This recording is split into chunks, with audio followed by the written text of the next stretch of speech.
Oya, oya, oya. Hola futuro Silvato Blanco, bienvenido una vez más a Yurainte Avis. En esta ocasión te traigo un video muy especial. Esta vez me gustaría empezar una nueva serie de videos analizando personajes de Made in Abyss. Ahora que en la serie principal del canal, en la que estamos analizando el manga capítulo a capítulo, hemos terminado este mini arco de Ozen, creo que ha llegado el momento de hacer un análisis profundo de este personaje e intentar sacarle todo el jugo. Al final de este video me tomaré la libertad de especular un poco con algunas hipótesis o teorías que tengo sobre este personaje. Así que vamos allá, acompáñame en esta aventura. Vamos a adentrarnos en las profundidades del abismo.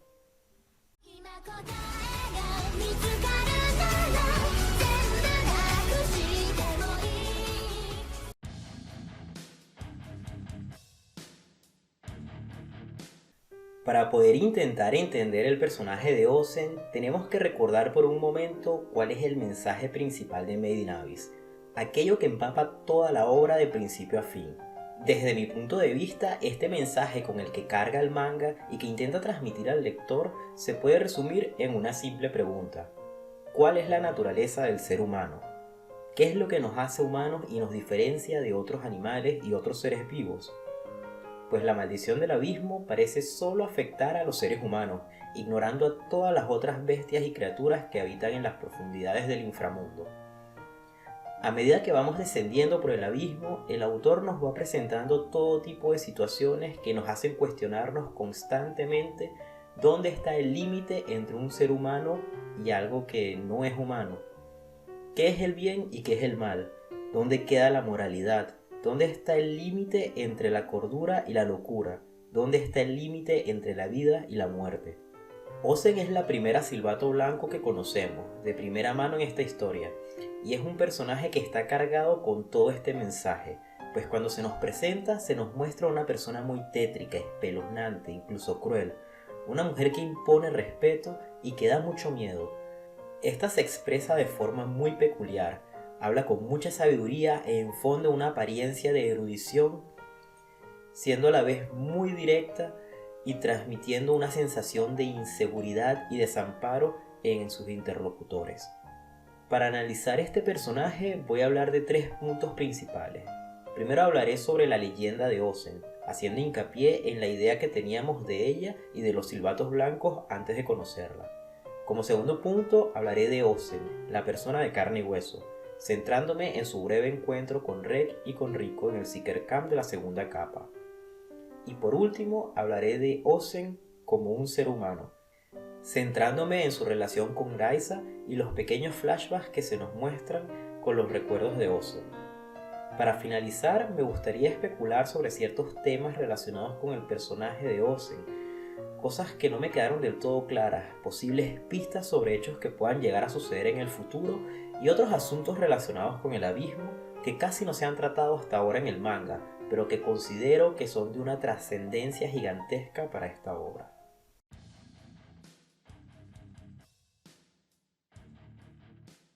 De Ozen oímos por primera vez en el capítulo 5 del manga, durante esa pequeña conversación entre Jiruo, el líder, y Riko. Allí él le cuenta que una persona muy fuerte cargó con la urna repelente de maldiciones que le salvó la vida, pero en ningún momento se nos dice su nombre ni se nos dice que es una Silvato Blanco como Raisa, pero sí que se le reconoce perfectamente en las viñetas que se nos muestran en este capítulo, aunque en este momento todavía no sabemos cómo luce Ozen. Durante el volumen 1 del manga, o los primeros 8 capítulos que transcurren en la ciudad de Orf, antes del inicio de la aventura de Rico y de Rek, se nos habló bastante de los silbatos blancos. Se nos presentaron como leyendas vivas, héroes admirados por todos, personas increíbles capaces de desafiar al abismo.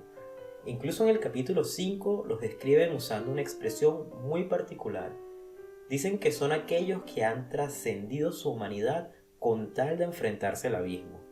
Mucho más adelante entenderemos a qué se referían con esa expresión, pero de momento tenemos una imagen de los silbatos blancos tremendamente idealizada, especialmente porque los vemos desde los ojos de Rico, quien inocentemente sueña con convertirse en uno de ellos, con forjarse su propia leyenda y llegar a ser tan famosa como lo fue su madre.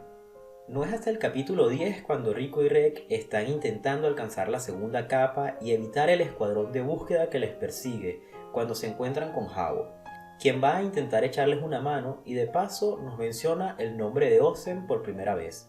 Nos dice que es una silbato blanco que vive en el campamento de reconocimiento de la segunda capa y este hace mucho énfasis en que tengan cuidado con ella y que no se fíen de ella en absoluto, algo que nos deja un muy mal presentimiento en el cuerpo, el cual se nos olvida rápidamente al ver la reacción de Rico completamente excitada y emocionada porque va a conocer por primera vez a un silbato blanco, y no a uno cualquiera, sino a aquella que le salvó la vida. Ya en el capítulo 12 del manga es cuando Ozen aparece por primera vez, y esto nos choca de lleno, a nosotros los lectores quizás no tanto como a Rico y Rek, quienes se encuentran con esta mujer tan alta y sombría, quien termina el capítulo con aquellas hermosas palabras. Cito textualmente: "Así que aún sigue viva esa mocosa". Un momento, futuro silbato blanco. Antes de seguir, me gustaría recordarte que si te está gustando el video, puedes darle like. Y si quieres apoyar el canal para que siga trayendo más contenido como este, puedes suscribirte. Es gratis y me ayuda muchísimo.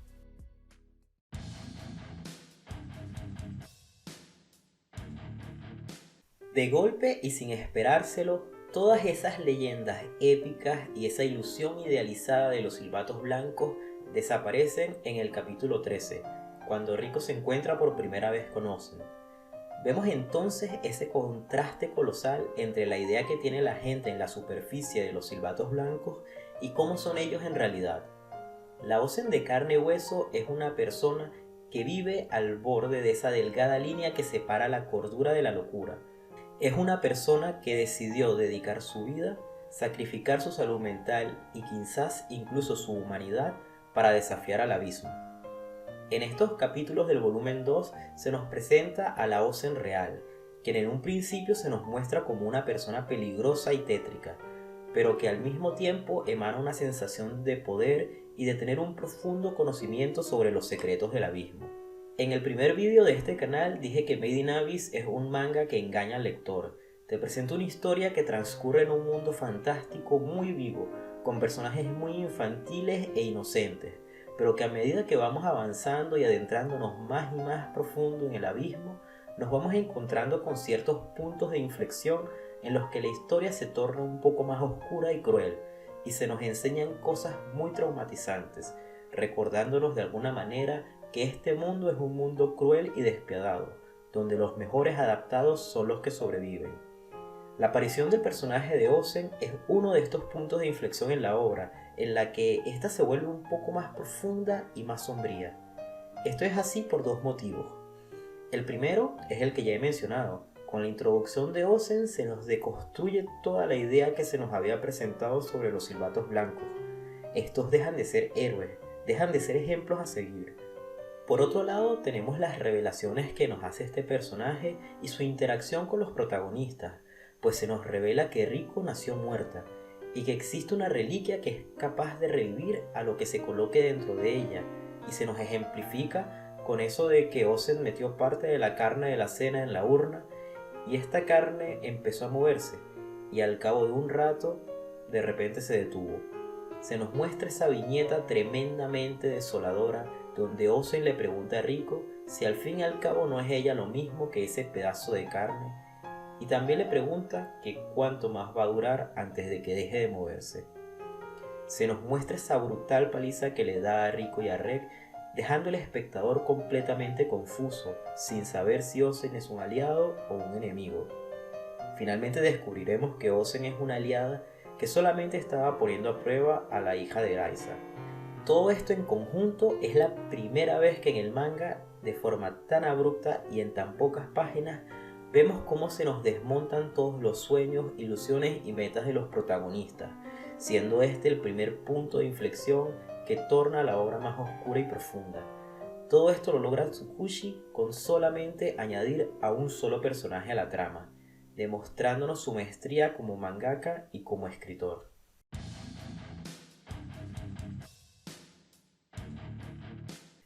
Tras este pequeño enfrentamiento que nos dejó aguantando la respiración pensando que la aventura de Rico acabaría en este lugar, se nos muestra un flashback de Ozen junto a Raiza.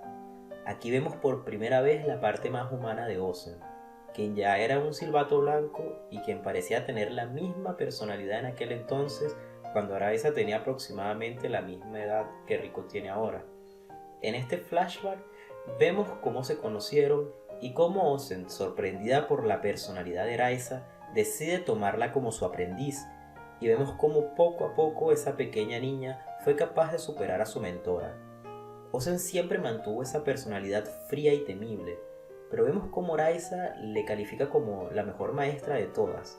Vemos cómo Raiza la sobrepasa, tranquilamente bebiendo, y no solo eso, sino también se nos muestra una pequeña viñeta en la que Ozen se ve derrotada, y Raiza le pregunta quién le hizo eso, pues ella va a ir a aniquilarlos.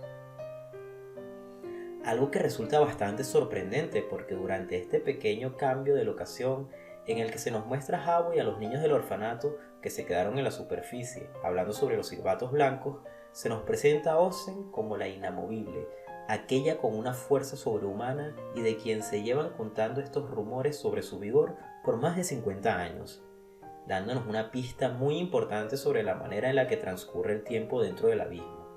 Probablemente la viñeta más descriptiva de la relación entre Ozen y Raiza es aquella en la que le presenta a Torka por primera vez y le cuenta que se ha casado con él. Su reacción no necesita explicación alguna. En las siguientes páginas donde continúa este flashback, vemos cómo Ozen le recrimina al cadáver de la Rico recién nacida que justo cuando Raiza había madurado, ella y ese idiota aparecieron en su vida. Se lamenta que Torka hubiera muerto tan pronto y que tuviera que encargarse ella del parto de Raiza. También se le ve muy afligida por ver el estado en el que se encuentra Raiza tras haber perdido a su marido y a su hija. Y es en ese momento cuando Rico, cuyo cadáver se encontraba dentro de la urna protectora de maldiciones, empieza a llorar. Se había obrado un milagro producto de la misteriosa maldición del abismo y el extraño poder de las reliquias. De alguna manera su relación se asemeja a la de una madre y una hija. Parece increíble que una persona como Ozen pudiera llegar a desarrollar un afecto similar por alguien. De alguna manera esta profunda y cercana relación con Raiza puede explicar el hecho de que haya decidido entrenar a Rico, quien seguramente le tuvo que haber recordado a Raiza de pequeña, ya que ambas tienen exactamente la misma personalidad. De todas formas, en el último punto de este video daré mi opinión sobre esto. Después de este pequeño flashback, vemos el entrenamiento de supervivencia, como Ozen les cuenta muchísimos secretos sobre el abismo y les entrega el pico eterno, el arma insignia de Raiza. Algo que mencioné en el análisis de dicho capítulo, pues este era el último recuerdo que tenía de ella, y decide entregárselo a Rek y Rico, lo que nos demuestra que les ha tomado algo de cariño de alguna forma. Pues cuando estos están a punto de bajar a la tercera capa y están en plena despedida, se nos muestra a Ozen y sus pensamientos, pues esta decidió no ir a despedirse de ellos. En esa pequeña reflexión que hace Ozen para sí misma, da la sensación de que ésta se siente orgullosa del progreso de estos dos en tan poco tiempo. Después de que entran en la tercera capa, solo se nos muestra a Ozen en un par de momentos en los primeros capítulos del volumen 3, en los que Rek y Rico recuerdan algunas de las enseñanzas de Ozen, remarcando su rol como mentora. Ya después, mucho más adelante en el manga, sobre el capítulo 40, tenemos un mini capítulo extra en el que se nos muestra a Jiruo, el líder, quien ha ido a hablar con Ozen en el campamento de observación de la segunda capa, en el contexto de intentar buscar una solución para el problema de que un montón de gente está muriendo el día de su cumpleaños en la superficie. Vemos una interacción bastante interesante, ya que Ozen se quedó un tanto resentida por el hecho de que Jiruo declinó su invitación para ser su aprendiz y optó por tomar a Raiza como su mentora. Este pequeño capítulo extra termina con Ozen diciéndole a Jiruo que le acompañe a algún lugar, sin decirnos mucho más al respecto. Estoy seguro de que en algún momento Tsukuchi nos seguirá contando esta historia paralela sobre lo que está ocurriendo en la superficie. Puede que cuando nuestros protagonistas lleguen a la séptima capa se nos den las pistas que hacen falta para unir todos estos misterios, que parecen estar separados pero que seguramente están conectados de alguna forma.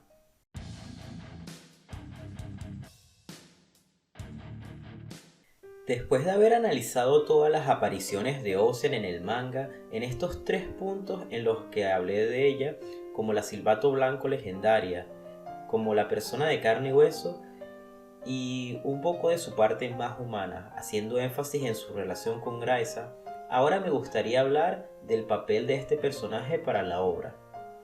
Si ya todo el volumen 1 del manga se trató de una presentación del mundo de Made in Abyss, la maldición del abismo, los silbatos blancos, las reliquias y el abismo en sí mismo, cabe destacar que Tsukuchi se tomó su tiempo para presentarnos todo esto.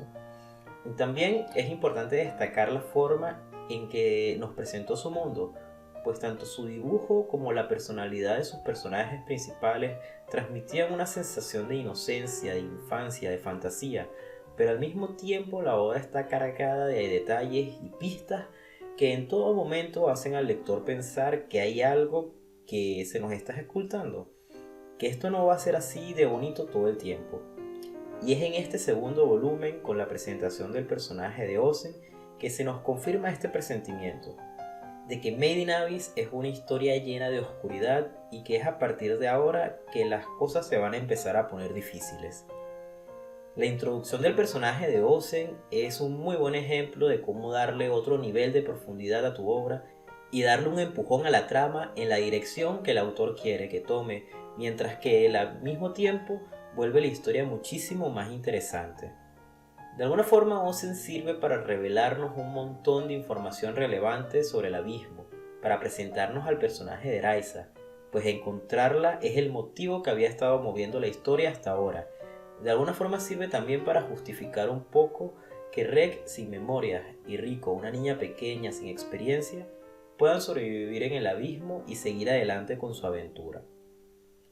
A decir verdad, cuando pasé por estos capítulos por primera vez, al igual que en muchas otras partes de este manga, me supo como a poco.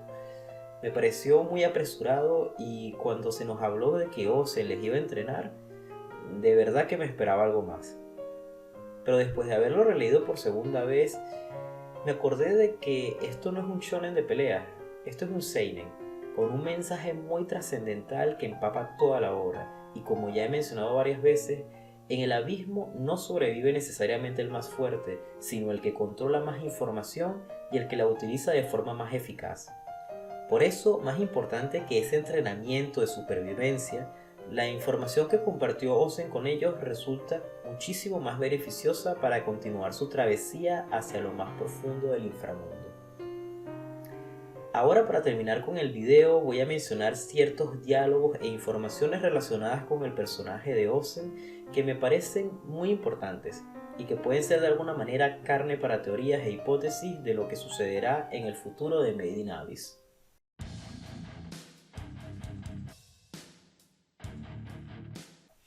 La primera gran duda que me surgió sobre el personaje de Ozen, justo después de conocer a Bondryu, quien es el siguiente Silbato Blanco que conocemos en la obra, fue ¿qué demonios hace Ozen en la segunda capa? En ningún momento se nos explicó esto con total claridad. Sí, ella es la guardiana del campamento de observación, pero ¿no podría ser eso otra persona? ¿Por qué necesitan que eso lo haga un Silbato Blanco? Si en principio la segunda capa prácticamente no hay criaturas poderosas o reliquias particularmente valiosas. La única respuesta que se me ocurrió para esta pregunta es que el verdadero objetivo de Ozen sea de alguna manera custodiar la entrada y salida del abismo, pues al principio del manga se nos hizo mucho hincapié en el hecho de que solían enfrentarse a exploradores extranjeros. Quizás su objetivo es hacer algo así como una especie de aduana o control de acceso para evitar que gente de otros países vaya y explore libremente el abismo, o que se extraigan reliquias valiosas del fondo del abismo que puedan llegar a desbalancear la escala de poder en el mundo. También es probablemente el lugar perfecto para interceptar información que se envía desde las profundidades, y como ya he comentado en este manga, la información es poder, y ser el primero en enterarse de los nuevos descubrimientos en las capas más profundas debe suponer una ventaja gigantesca a la hora de enfrentarse a otros exploradores. Pero a partir de esta suposición me surge otra pregunta aún más profunda, y es ¿cuál es el poder o la influencia del gremio de los excavadores y del gobierno en el mundo de Made in Abyss.